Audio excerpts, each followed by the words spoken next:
শাখা থেকেও প্রায় 5 জন ছেলে তারা এবার হাফেজ হয়েছে, তাদেরকে পাগড়ি দেওয়া হবে।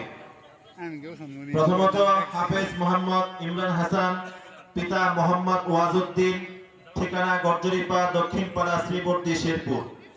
এরপরে হাফেজ হয়েছেন মোহাম্মদ রুকুন আহমদ, পিতা মোহাম্মদ শফিকুল ইসলাম, ঠিকানা কৃষ্ণপুর, উত্তরপাড়া সদর, শেরপুর।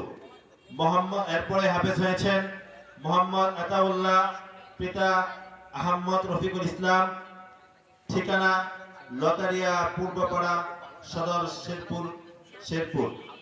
মোহাম্মদ সিয়াম আহমদ, পিতা মোহাম্মদ হাসান আলী, ঠিকানা টিকারচর, নন্দির বাজার, শেরপুর সদর, শেরপুর।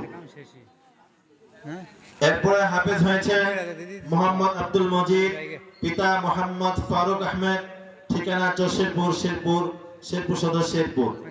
আলহামদুলিল্লাহ, যারা এখানে হাফেজ হয়েছেন তাদেরকে পাগড়ি পরিয়ে দেওয়া হলো এবং যে সমস্ত ছেলেরা হাফেজ হয়েছে তাদের অভিভাবকদেরকে এখানে সম্মানীয় পুরস্কার দেওয়া হবে।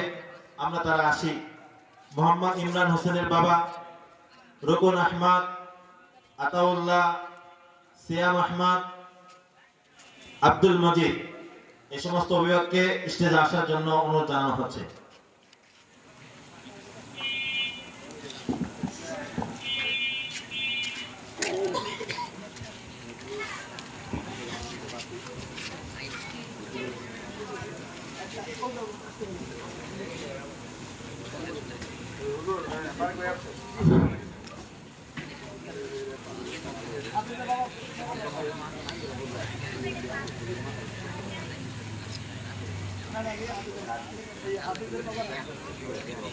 বালক শাখা যে সমস্ত ছেলেরা হাফেজ হয়েছে তাদের বাবাদেরকে স্টেজে আসার জন্য বিশেষভাবে অনুরোধ করা হচ্ছে।